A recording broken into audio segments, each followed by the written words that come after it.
Assalamualaikum warahmatullahi wabarakatuh. Perkenalkan, nama saya Septiani. Baiklah, di sini saya akan menjelaskan mengenai analisis framing terhadap pemberitaan pelaku kasus perundungan Audrey di tribunnews.com dan suara.com oleh Agatha Fortuna. Berita kekerasan di Indonesia cukup mudah ditemukan sehari-hari.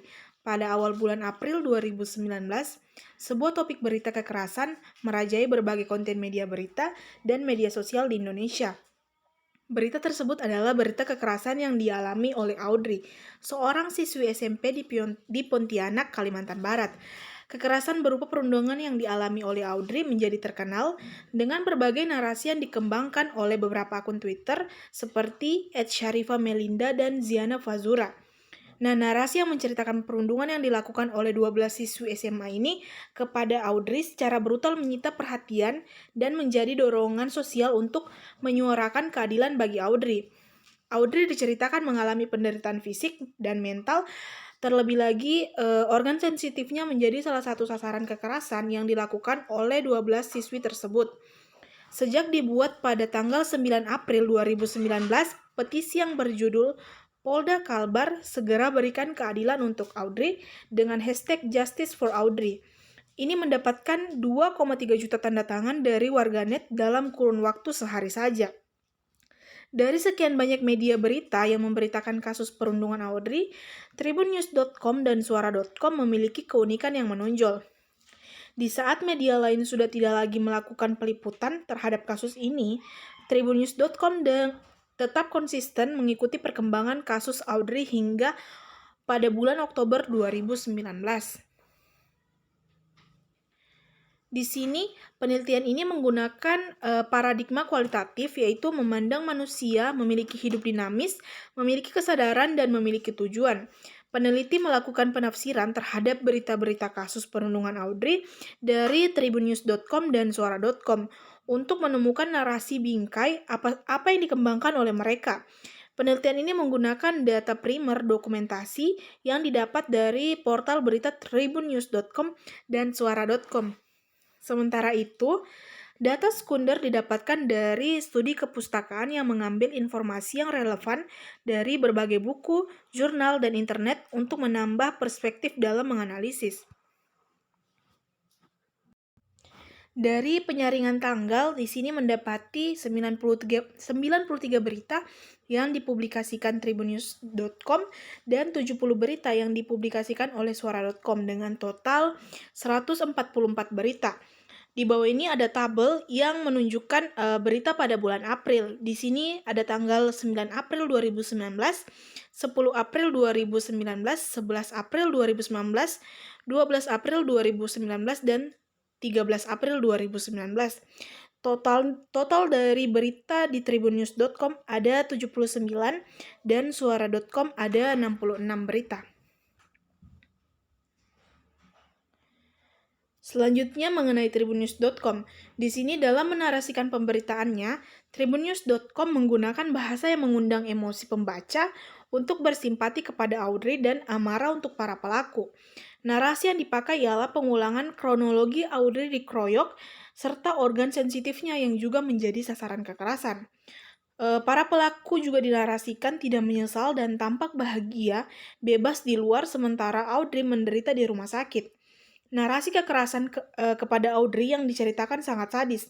Namun, pada faktanya dari hasil visum di Rumah Sakit ProMedica Pontianak tidak mendukung dari narasi kekerasan tersebut. Selanjutnya dari suara.com. Di sini penganiayaan brutal yang mengenai area sensitif Audrey juga menjadi pusat perhatian serta konflik saling sindir di media sosial.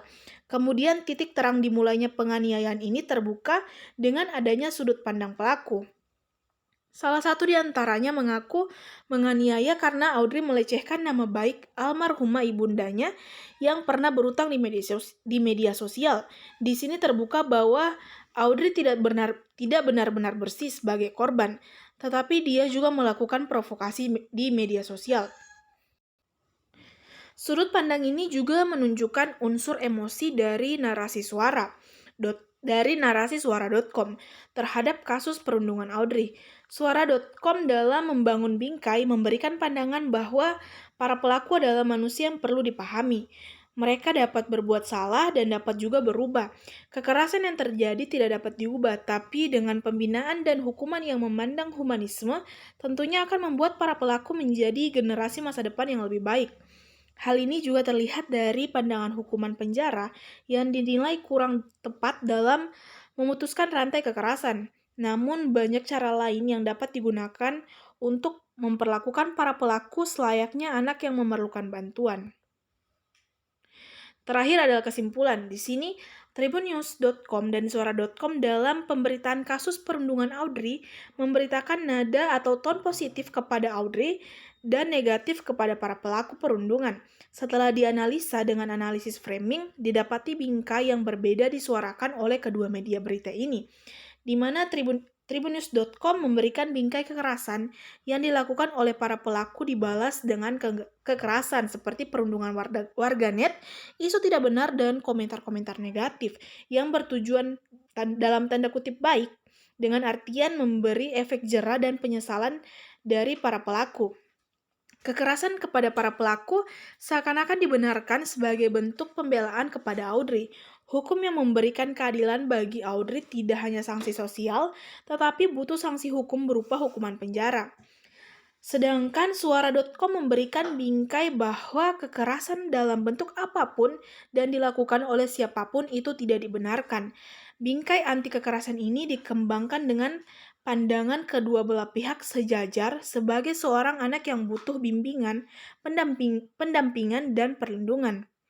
Hal ini juga terlihat dari dominasi pendapat dari kalangan psikologi yang memberikan pandangan sisi kemanusiaan para pelaku. Sebagai manusia, para pelaku melakukan kesalahan dan tidak diberitakan positif juga oleh suara.com. Namun, suara.com memberikan bingkai bahwa mereka adalah generasi masa depan Indonesia sehingga layak untuk diperlakukan dengan baik. Baik itu diakui hak hidup yang baik, hak pendidikan, dan hak anak. Itu dia yang dapat saya paparkan mengenai analisis framing ini. Lebih dan kurangnya mohon maaf. Wassalamualaikum warahmatullahi wabarakatuh.